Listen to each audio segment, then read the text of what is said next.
Hello friends, in the series on the income tax cases, today we will discuss a very important issue on the limitation period of completing the assessment in cases of such matters. As all we know that section 153B talks about completing of assessment proceedings within 12 months from the end of the financial year in which the search is concluded, and the search is being and deemed to be concluded when the last Panchnama is drawn. In the present case, the search was conducted, the Panchnama was drawn, and after that, a second Panchnama was drawn, not for the purpose of any search, but only for the purpose of uplifting a restraint order, and the revenue was calculating the limitation period from the second Panchnama. The issue before the Visakhapatnam bench of ITAT in the present case was that whether the revenue was justified in the present case to compute the limitation period according to the second Panchnama, whose purpose was not any search but only for the purpose of uplifting the restraint order.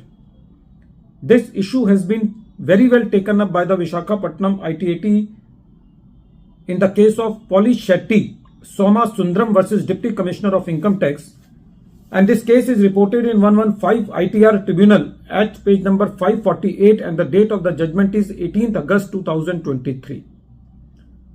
The facts of the case are very interesting. In the present case, a search was conducted on the assessee and the Panchnama was drawn on 31st January 2020.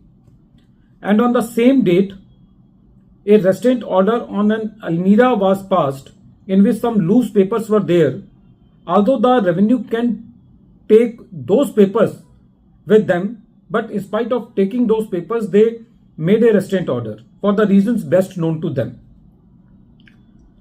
That restraint order was uplifted by the revenue on 6th August 2020, and again a Panchnama was drawn. In that Panchnama, there was no mention of any other material searched or any other documents found in that second Panchnama.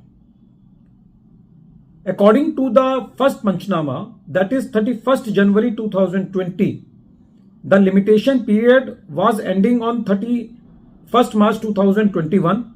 Since it was a period of COVID period, so the TOLA was applicable and the limitation period for completing the assessment was expiring on 30th September 2021, but the assessment was completed on 31st March 2022. The assessee plea was that this assessment order is time barred, but the revenue was relying that since the second Panchnama was drawn on 6th August 2020, so the 12 months were expiring on 31st March 2022. That is why the assessment order was valid.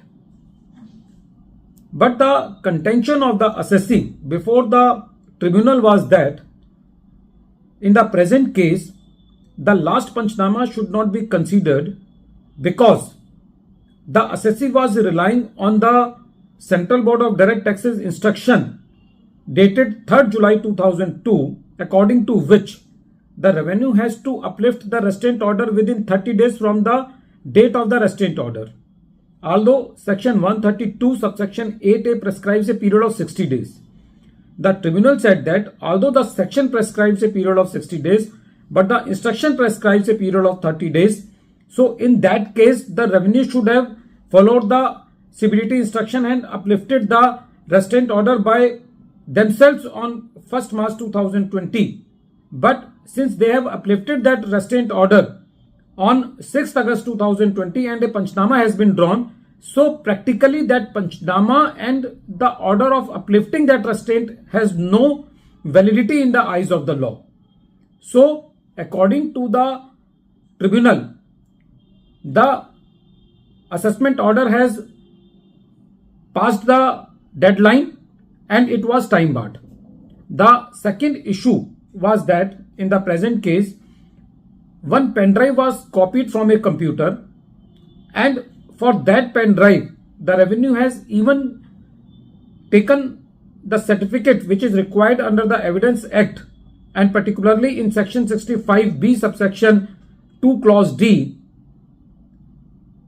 it was the contention of the assessee that the particulars of the certificate has not been properly fulfilled and that certificate is incomplete, because in that certificate only the details of the pen drive are there and the details of the person from whom this pen drive has been taken is there, but from where this pen drive has been copied, this detail is not there, and more particularly the mandatory conditions which are stipulated in section 65B subsection 2 and clauses A to D were not followed. So the evidence which has been collected by the revenue in that pen drive do not have any evidentiary value.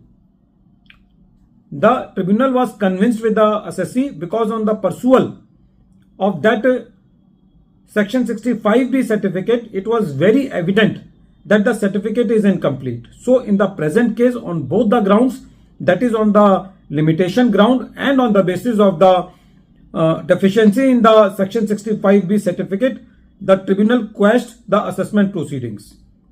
At the end of this video, once again I am repeating the name of the case. The name of the case is Polish Shetty Somasundaram versus Deputy Commissioner of Income Tax, and this case is reported in 115 ITR Tribunal at page number 548, and the date of the judgment is 18th August 2023. Thank you, friends.